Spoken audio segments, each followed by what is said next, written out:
Today we're gonna do a retirement ceremony, quick for Petty Officer Applin. It's been a pleasure working with you. Sad to see you leave. On that note, the Cobb has a few words to. Am I first?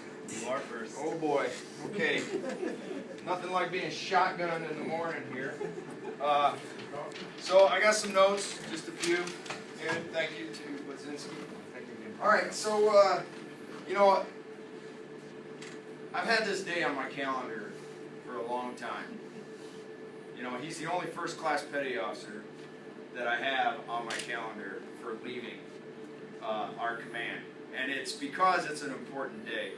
And you know, it's not because I can't wait to see him go, because we're going to miss him, but it's because it is a very, very important day to recognize anybody that does 20 years of service to the United States Navy.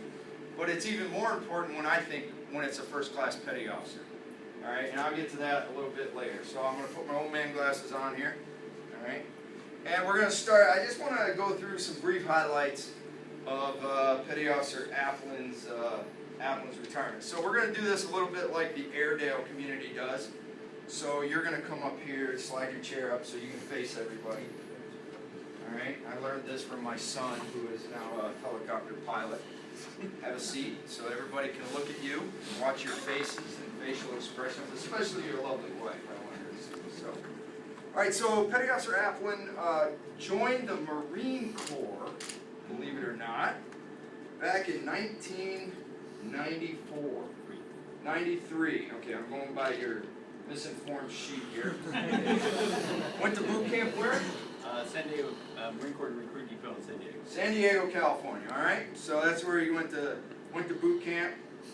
His first duty station was the 1st Light Anti-Air Missile Battalion, Yuma, Arizona. That's a mouthful. Yuma, Arizona. And then from there, he was there for a couple years. Then he went over to H, and S. What's that stand for? Headquarters and Headquarters Support Battalion. I haven't figured out why they included it. Headquarters and Support Battalion. 3rd FSG. Force Service Support Group. Force Service Support Group.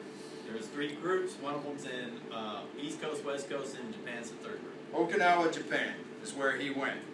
And while he was there, he was a multi-channel equipment squad leader, WCS equivalent. So Work Center Supervisor equivalent. Okay, got it. Basically, that's the sheet I. Hey, I'm a reading off the quartermaster. sheet I sent to the chief's board, so probably I didn't. That's probably why I didn't get chief, because I was. Okay. No. So, you know, forgive me. I'm a quartermaster, and quartermasters have no work center, or at least it didn't when I was a quartermaster. I had one piece of equipment, and that was a sewing machine that I had to take care of. So some of these work center supervisor stuff I don't know anything about, including 3M. All right, except when it's meals, movies, and mattresses. All right, so then after that, he decided he had had enough of the military lifestyle in the Marine Corps. So he got out, went to the individual ready reserves, back to Yuma, Arizona. I tell you, are you from Yuma, or did you just like it? No, I was stationed there. I was married at the time, and that's where I went back to be with her and also get divorced. And You're thankful for that, aren't you? Yes. It also makes it more legal that way. Yes. But no, at that time, actually, the 10 months I was out, I was working at the what was called the Post Exchange on base. So NWR also ran the essentially the 7 days to work, you know, the 7-Eleven for base. This is perfect. Applin, you just taken over. I love it. This is great. You're playing right into my hands. Okay. So then, Petty Officer Applin decided he wanted to try the real military service. But the Army wasn't hiring, so. So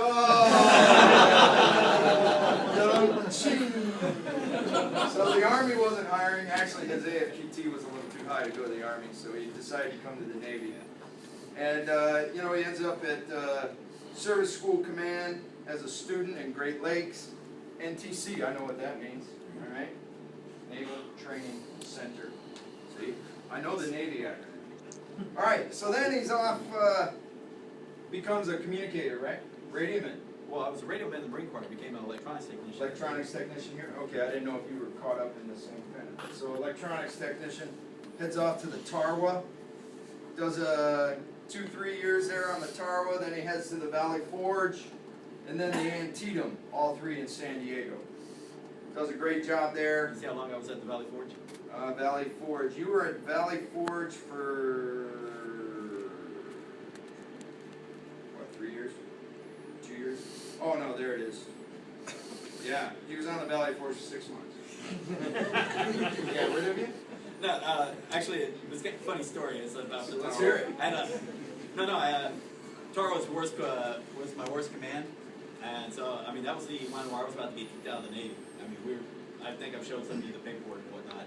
And luckily the XO and the command master chief were great people. They realized there was just a conflict with supervisor just was not being resolved, and to stem the flow, they got me transferred because I was going to be requested to go to the Antietam to help them install the satellite equipment there, like I did on the Kowa. They canceled those orders because of issues. So they got me essentially got me to the Valley Forge for the few months because that was a decommissioned ship. So it was going out of the Navy anyway. And so while I was there, I went to the Antietam, the very ship that my orders got canceled to, and then we got the orders back to the Antietam. It's a very complicated situation, but part of the whole reason for that step, the reason why I love the Navy so much is that even if you have the worst job in the world, wait enough time, it'll change. Either you move or they move.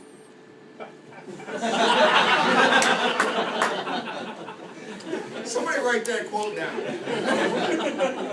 Either you move or they move. Wait a moment. Military is the easiest job you'll ever hate. All right. Well, thank you for clearing all that up for us. I totally understand now. All right, got it.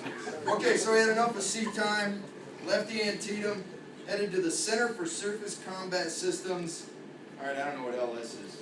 Learning Center. Okay, that's Or Learning Site. Learning Site. I was gonna say Center. Starts They with changed C. that name. Holy crap! That command I was there 3 years. I think I wore 3 different rockers. Okay. They kept changing the name. All right, so there he was, a UHF SATCOM instructor at this command. And then from there, he heads on up to the USS Blue Ridge out here in Yokosuka, Japan. Second worst command. Showed up on the Blue Ridge December 6th to February 9th. While he was on the Blue Ridge, he was the Net Ops Com Center,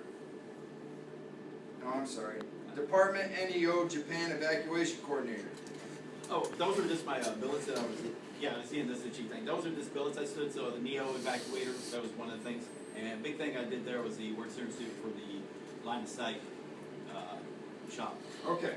Now then he gets done with that and he decides that that's not enough fun, so he wants to head over to the Horn of Africa and do a tour for a year over there in God's country. Beautiful place. You call it armpit of lovely. Armpit of the earth. While he was there, he's the NetOps Com Center, SNCOIC, Department LCPO equivalent. CJTF Horn of Africa. No comment needed. All right. So, and then when he's done with that, he comes back here, does this little indot kind of thing, and he shows up here to COMSUBGRU 7. And that's where we bring it up to where we all know him, or most of them. How many knew Petty Officer Applin before he came to Group 7? Nobody. Okay, this is great. Awesome. So, Petty Officer Applin shows up here as a first class Petty Officer, July 2010. Since he's been here, just some of the things that he has done. He's been board member for many different types of the Junior Sailor and Blue Jacket of the Year boards. He's part of the First Class Petty Officer Association mess and the stand-up on that. Assistant Security Manager, Command Watch Bill Coordinator, Division Leading Petty Officer for the Maintenance Division. And then where the bulk of my comments are going to come from, he was the Assistant Command Fitness Leader here. And I'm still trying to decide if we made the right decision on allowing him to do that, or if we could go back and change the way we did things if we would not allow him to do that. On paper, I never was. I know, but you did a great job, and I think it all stemmed from your pink tennis shoes and the AFN commercial of you running around the base and up and down the stairs and doing the box jumps for his CrossFit. and all that kind of stuff.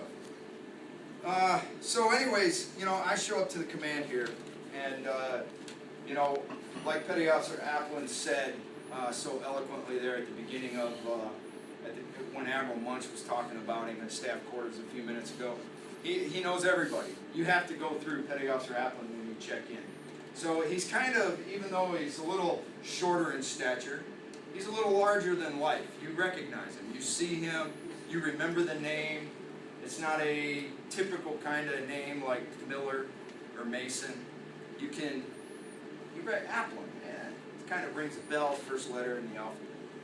I find out I was big into CrossFit when I got here. All right, I loved CrossFit. It worked out great for me. And so I found out that Petty Officer Applin was a CrossFit kind of guy. And, you know, I started talking to him about some of his CrossFit routines and things, and I realized he was in a way different league than I was in when it came to CrossFit. I mean, just look at the way he's built. He's built like a bulldog. He can move well. He's agile, mobile. Was doing a lot of more stuff in CrossFit than I could hang with him. So I decided that I would move on and try some other form of exercise while I was here at Group 7. And then I find out that Petty Officer Applin is going to be the Command Fitness Coordinator. Holy crap. So the first time that we get out there, I notice that he's driving us hard. How many had the pleasure of having him lead one of our groups? How many of you were here? Okay, great. So you can relate. I remember one particular exercise. He shows up again in his pink shoes, the Purdy Gym PT gear, all right? So he doesn't look like anybody else on the field, all right? And he shows up, and he's all lined up. He's got us lined up. He breaks us down into groups after we're done doing calisthenics, which, by the way, is the CrossFit motto. My warm-up is your workout, okay? So if you knew his warm-ups, by the end of his warm-ups, I was done. I was spent. PT's over. But no, not Petty Officer Applin. So he breaks us down into 4 groups. I don't know if anybody remember this day, but here's the 4 groups. And I said, I'm going to go with the old guys because he broke us up by old people and age groups. So we're all the old guys, 40 and older, we're over here. You know, the 35-ish is here, the 20-somethings here, and then the few of you guys out there that are 21, 20, 19. I'm thinking, hey, we're going to have it easy. Petty Officer Applin comes running over, and as typical Petty Officer Applin, the way he explains everything. And I just so happened to pick the burpee group first. So he's like, okay, so here's what we're going to do. We got everybody go.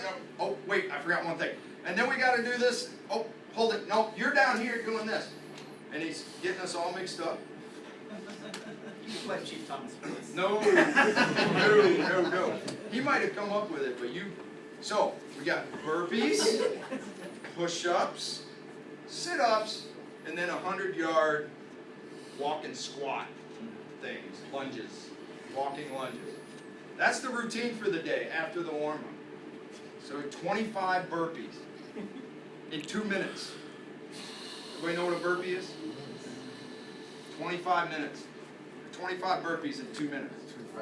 We get a 2-minute rest, and then you rotate to the next station, and you do 50 push-ups in 2 minutes. And then you rotate to the next station, you do 75 sit-ups without somebody holding your feet in 2 minutes. And then when you're done with that, you get up and you do a 100-yard squat lunge. Then you run around the field back to the beginning, and you do it all again. His intent was for us to do it 4 sets of that. 100 burpees, 200 push-ups. I don't know, what's 75 times 304? 300 sit-ups, and then 400 yards of walking lunges. Well, yeah, after about, You never get that. I don't know, after we got through, maybe about halfway through my second set of burpees, I called him over and said, hey, that's enough, man. We're done. And he's like, but what? Petty Officer Applin, this is an order, there's no discussion, we're done. Cool us down. So anyways, Petty Officer Applin did a great job with our command, fitness. It was always exciting, we always laughed, it was always fun, you did an outstanding job. And you were doggone it, whether we wanted to or not, you were going to make sure we were in shape, one way or another. So I appreciate it, you did a great job. A couple of the other things that Petty Officer Applin did. So, before I came here, you know, I always had a policy with my crews as the chief of the boat or the command master chief that you were going to submit to me, we're going to have an all-call office call with the captain or some admiral's coming down, and you're going to submit to me the question that you're going to ask. Talk to your chief about this. All right? So, but I get here to Group 7 and I'm thinking, you know, I don't need to do that. We had 7th Fleet, Vice Admiral Swift talk to us. It's pretty tame, you know. Nobody from Group 7 asked any questions. Then, no, not with the 7th Fleet, CMC. And then I think we had, after Vice Admiral Swift, I think we had another admiral come out. PAC Fleet, or PACOM, came out. Again, nobody from Group 7 asked any questions. So, you know, third time being the charm. SecNav comes out. Ray Mavis, first trip, come on out here. The Honorable Ray Mavis. No questions. Yeah, we're good. What do you guys think? Chiefs are like, yeah, no, I think we're all right. Okay. So we all head down there to the mandatory call. Mr. Mavis says his spiel. We're having some problems with Liberty and things like that. And he's talking about what's going on and his kind of vision for where we're headed as the United States Naval Force. Okay, let's open it up for questions. The first guy up to the microphone. I mean, like a ninja.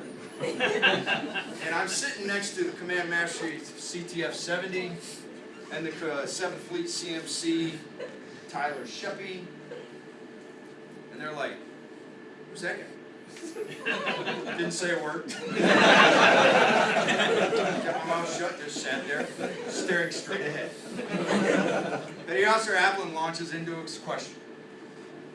I can't remember everything he said. Like 3 parts. But it was about, he goes, yes, it was a 3-part question, I do remember that.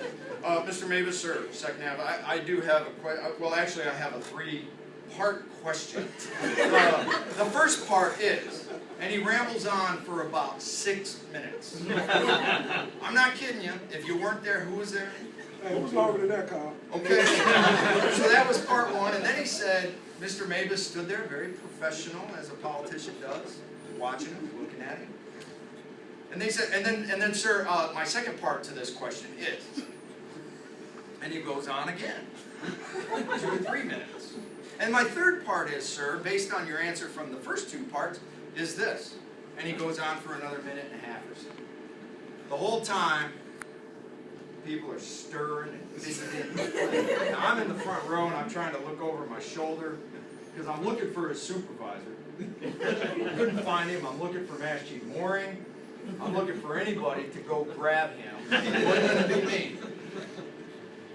And after all that, I finally had to break down and tell the guys, the 2 CMCs sitting around me, that's my guy.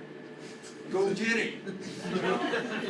Too late for that. But after all that, Mr. Mavis kind of just sat there and looked at him and said, I don't understand what your question is. And he basically said, noted. Petty Officer Applin returned to his seat. I immediately came back to the command. Sent an email out to all the chief petty officers saying, from now on, all questions and all hands calls will be routed through the chief petty officer to me on a 3x5 card for approval. So that's the Applin law here for Submarine Group 7. He created a few of them. So anyways, hey, that's the fun portion. Let me just close by saying stand up. Now the fun portion. So, bottom line is, you know, we come in the Navy, we come in the service because we want to serve our country. However you come in, you know, I can relate to Petty Officer Applin because my wife is a retired first-class petty officer who joined the Army, started out in the Army, and And then she switched to the Air Force, and then she came to the Navy and finished up in the Navy. All right, and she held 3 different jobs in the Navy while she was in. So I can relate. And her retirement speech was, you know, what's next? The Marines? Because that's what we were trying to talk her into joining the Marine Corps so she could knock that off for her. But she didn't want to do it. So, you know, first class petty officers, my point is, we want to exceed, we want to excel. We all have an aspiration to be a chief petty officer or maybe an LDO. Maybe you have an aspiration to be to be a command master chief, be a chief of the boat, much like mine were. You know, Senior Chief Moore over here is selected to be an LDO, so he's ensign select, and he'll be putting that on next spring. We all have our own dreams of what we want out of the Navy. The bottom line is, first class petty officer is one of the most respected positions, I feel, in the United States Navy. You are, as a first class petty officer, you're the conscience of the fleet. You're the conscience. I tell the senior chiefs all the time, they're the conscience of the chief's quarters because they're the even-numbered guys. There's only one even-numbered chief petty officer, and that's the senior chiefs. Well, first class petty officers are the even-numbered of the E6 and junior. You're the conscience of the rest of the sailors. You have the pulse. You're right there on that deck plate where you're the deck plate leader, the first line of defense, mentoring, training. And I'll tell you, I'm going to tell you right now, don't ever look at it and say, geez, I wish I'd have made chief petty officer. Because the Navy can't operate without career first class petty officers. Bottom line, we got to have 20-year first class petty officers. We need them. If we don't have those guys and gals, the maturity that you bring at the level of the E6 community, we can't function as a Navy. And I know that some, we want to make rank. We want to make rank. But love where you're at. Enjoy where you're at, where you're working.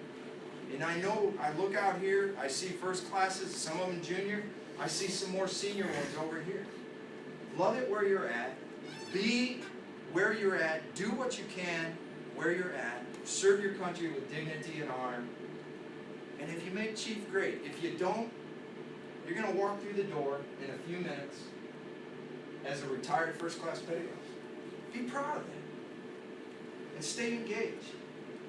Because you served your country well. You served them proud. You did yourself, your wife, everyone a service that it's like 2.5% of America's population are only qualified to ever come in the military. So you have something nobody else can do. You're doing a great job. I'm proud of you. I'm proud to say I know Petty Officer Applin, and I'm proud to say that I served with you. You've done an outstanding job, sir. Thank you very much for your service.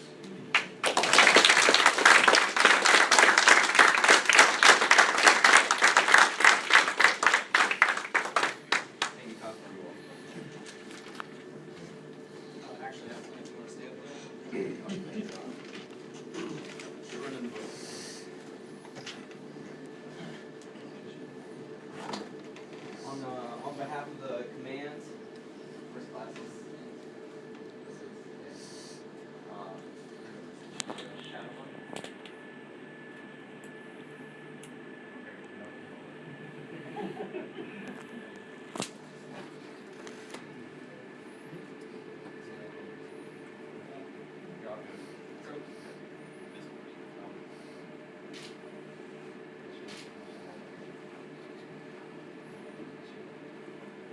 Turn around so the rest of us can see.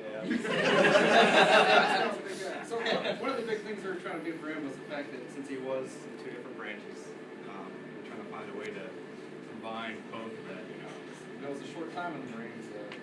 I have several family members that are in the Marine Corps. I'm pretty sure it was. That's really nice. That's outstanding. Thank you very much.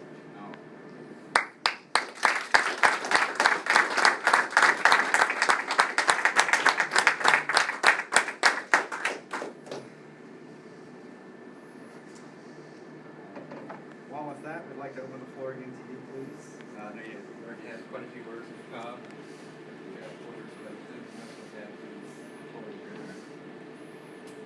First off, I remember that question to the second half. That was my second question, actually, because I had asked him when he was here the year prior, and I had asked him to talk to him when he was in Africa. So, he doesn't remember me either time. I don't even think he remembers me now. Yeah, But you that want was to see just about- that email?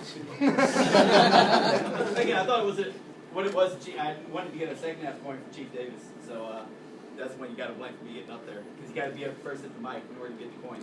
And I didn't want to get up there except for a question, so I agree. That was a very bad question. So, but it was about making sure, hey, people want to come to Japan, and try to get them in place so they can get to Japan. I really think that people who want to be here represent the Navy and the country better than those that we kind of like force to be here, or we force people to leave, which I'm sure people in the NAC can appreciate, people here can appreciate. So yeah, once I got here, I actually CNO got a coin from him for asking a question. Got 2 coins from the McPon for. It was me just gave him the system. Always be up there first on the mic and get a coin. So, and I always gave him away. I was either giving to Chief Davis or to Mike Glover. So, and I think one girl from another command cried because I took her question. So I gave her and gave a chief used to be here. I gave him the coin so he could give it to her. It was good he had that list of it, because I got into Cliff Notes, because I've been in the military 20 years.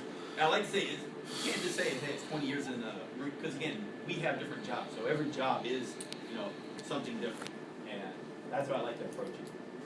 So you want to hear like crazy, so like I said, there's a reason also I'm going out as the first. A lot of the EDCs you've never heard about that occurred big time. So I might be able to briefly go over a couple. Like in boot camp. For Marine Corps boot camp, big thing is like squad leaders. I don't know if you have it. I've never went to Navy boot camp, so I don't know if there's an equivalent. But essentially, you're in charge of 25 people. So since if you've ever heard me sing cadence, I got a very loud voice. So Marine Corps had a very loud voice. So one guy got fired, so he said, "Applin, take the front." So I was squad leader. We were marching to chow, right? And at chow, I got up and I still had food in my mouth, and they said, "Applin, what you got food in your mouth for?" They said, "You're fucking fired. Go." So I was like the squad leader all of 15 minutes.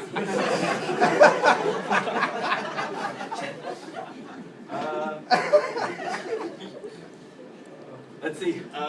Yeah, I went to training command to be a radio operator, and crazy stuff there because it's the first time away from home, craziness, and great. So, trying to think of something that's not offensive. But,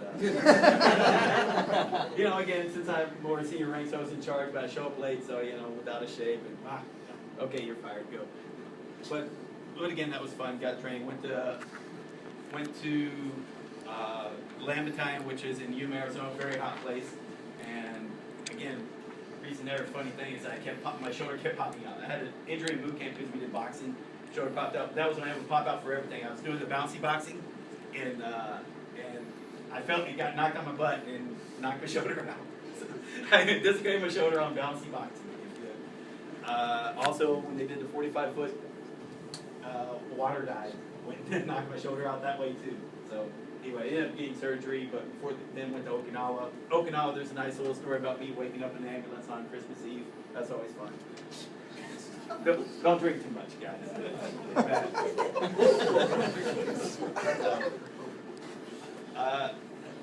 So got out of the Marine Corps, and oddly enough, I had 3 NJPs in the Marine Corps. Not related to that, it's just that, oddly enough, just for me being late. But yeah, so I always like to joke to people I've had caps match 3 times. Well, now it's 4 times, because I had one later on in the Navy. So had great time as a Great Lakes, because I go into the Navy, I'm like a senior to most people as far as military is concerned. I've actually got a few ribbons on my chest because they stopped giving away the pizza stain. So, right. And so, people are calling me pay officer, but I'm still a seaman. So What's the pizza stain? the national defense thing? Oh, the McDonald's ribbon? Oh, that was okay. Or That's- like great cheese. I've never heard that term before. When you first get in, you really like that first draft. Like when you start that second row, you're always like really proud. Then it's like when you get into the years of mine, it's like crap. I had another one. I just paid for this. Makes it expensive. Right. And I actually had fun because at least with the benefits I took the training in Marine Corps, got to do actually got as a student a Navy Achievement Medal, which that was as a student. That apparently never happened before. Because again, from stuff I learned took from the Marine Corps, even if I had some bad times in the Marine Corps, same thing I'll say here. It's like always take you don't get that time back. So make use of that time that you spent and find the good in it and use that to improve yourself. If you had a bad time, why did you have a bad time? And don't try to prevent that from happening. Don't, in other words, be the leader you want to have. All right, be the person you would lead. Is good advice I would think from learning from that. So again, joined that one, went to the Tarawa, kind of good, got to install some stuff. Had really big conflicts with the command. We were talking, I think, grievance on the captain doesn't sit well with the chain of command. Who knew?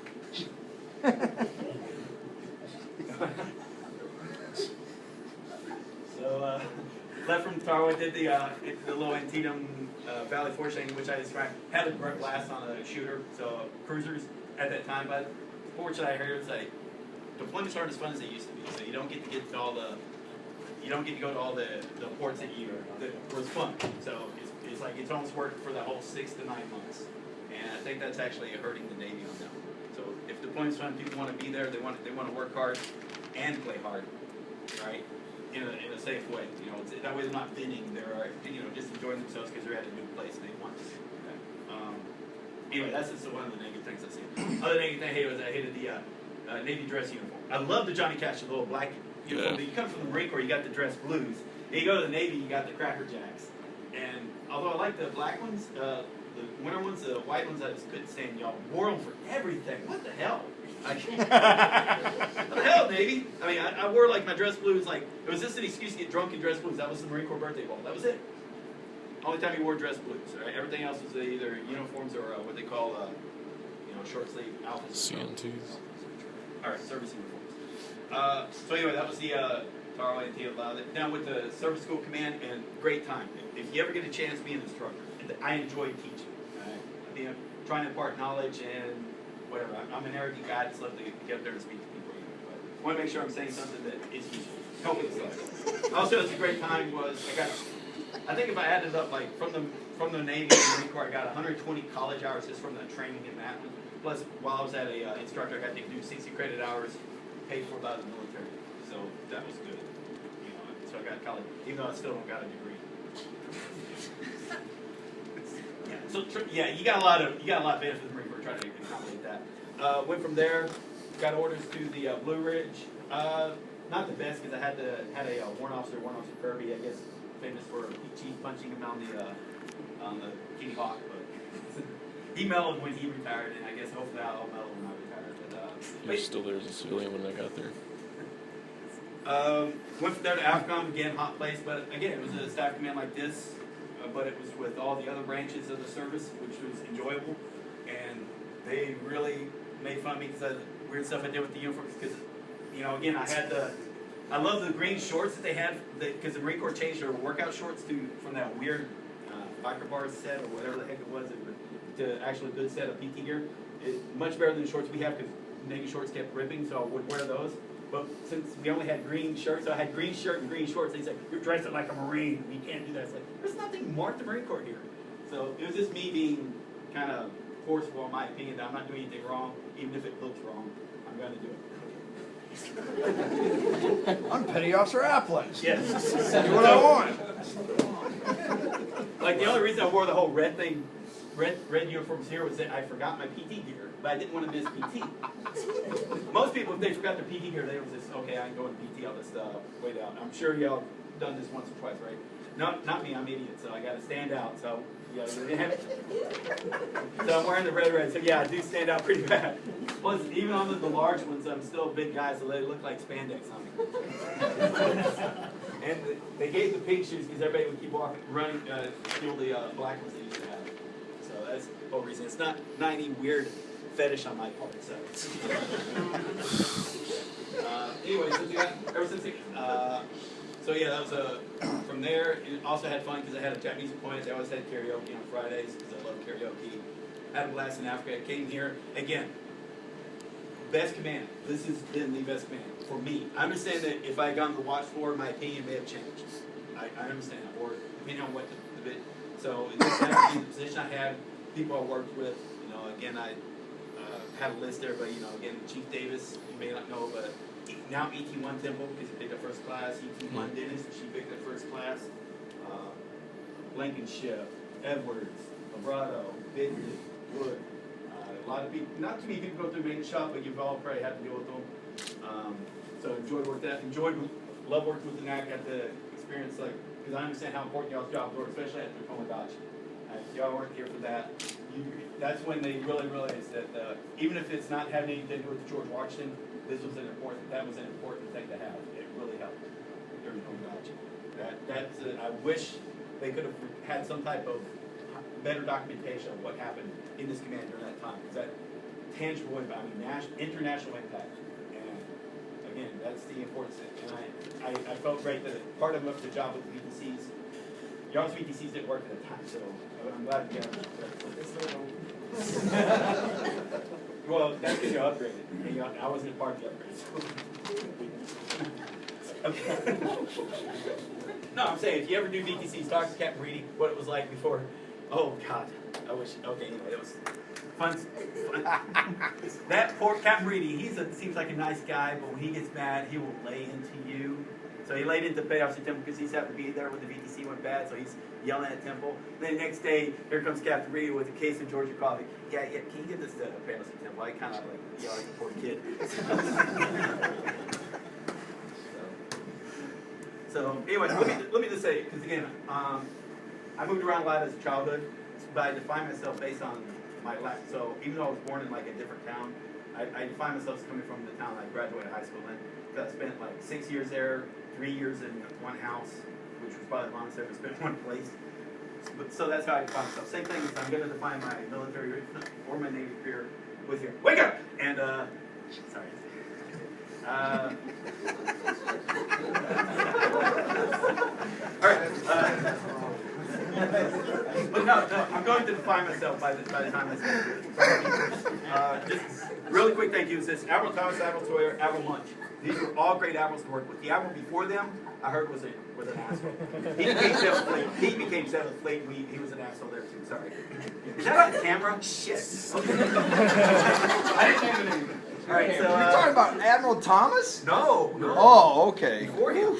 No, Admiral Thomas, awesome. Yeah, he was. Nice guy. He loved working with him. Don't post that on Facebook. I wouldn't be interested. Captain Takasue, Captain Seal, Captain Russ, Captain Childs. Again, well, except for one of them, great causes to work with. One of them I didn't work. I'm just going off what other people are saying. Okay. Commander Master Vaddington, Commander Master Mason. You know, 50%, not bad. No, they were both great masters. They did things differently, but they were again show great love for the command, which is if you become a leader, have love for your command. Lieutenant Commander Conrad, Lieutenant Commander Borrego, again as XOs. It's kind of a weird XO position because you got like, this command you could have 5 captains and God knows how many commanders and lieutenant commanders, outranking the XO. But again, great job working through them. Lieutenant Commander Connor and Lieutenant Commander Connor, that guy. I've never seen him angry, and I felt bad. When I failed him, I felt bad because he was such a great person. I don't know how the watch reviewed him, but hopefully it was with a good heart. Okay, good, great thumbs up. Lieutenant Dyer. I only have half a day to go over what he did. But, that was a character. I thought I was a character. No, he. Okay. Lieutenant DeFred. But anyway, I really love working for Chief Davis. I love and them. But I want to say it's like when I was kind of like tearing up at the meeting here. It's like again, I kept my private life private, so that's when you hear all these stories about me. It seems like a shock because there's a way I act at work, and then there's a way I act not at work, and they don't always mesh. Right? Again, I like karaoke. You probably don't hear me speak Japanese much, but I do like Japanese. I was a computer nerd sometimes, a keto up in California. Right now I'm a big VR, virtual reality nut. So, again, what I do is I just, I kind of glom onto some kind of cool thing, like Babylon 5 or Firefly or whatnot, and kind of glom onto it, absorb it as fast as I can, then move on to something new, which is kind of like how I treated my military career, enjoy where I was at, move on to something new. Because if I stay at some place too long, I'm gonna get fired something. Probably the reason I've been married 3 times. Sorry. Oh, now she's gonna find out. Oh, man. Wow. I've been married 17 years, if you add them all together. So. And I have 1 dog that I know of. So. Oh my gosh! You can take it back to the States. She's heard these before. She knows. Right?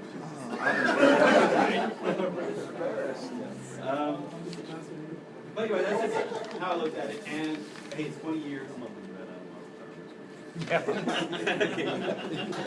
It's 20 years. I got in, you were making $600 a month. Now, I think, depending on the situation, you're making $20,000 to $30,000 a year salary. So the military's improving. I love that they're improving the housing. Like, housing was horrible when we first got in, so it seems like this love for families increased. This is military in general. The home port ashore, great.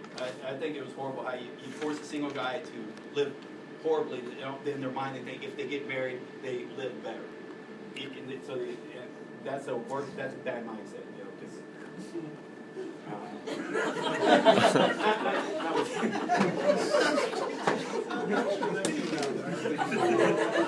Okay, 4th marriage coming up.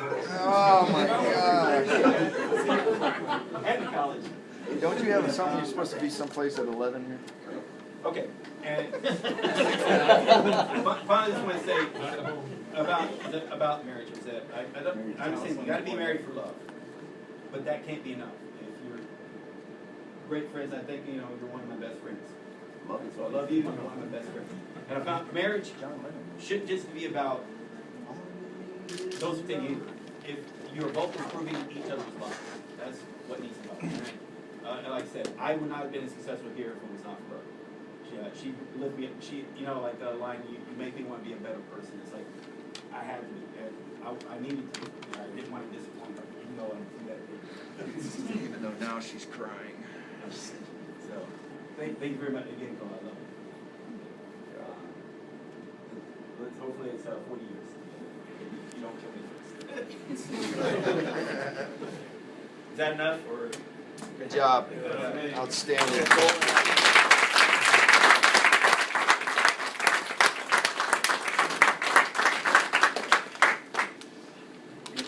Bowling and pizza.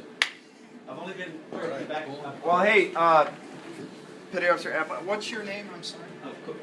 Kowa knows it. Huh? Kowa. Kowa? Why don't you come over here so we can all shake your hand as we go out the door? And congratulate you. Come on. You too, Applin. What time? 11 o'clock. Where at? Okay, I'm gonna cut it. Bowling. Yeah. Just right over.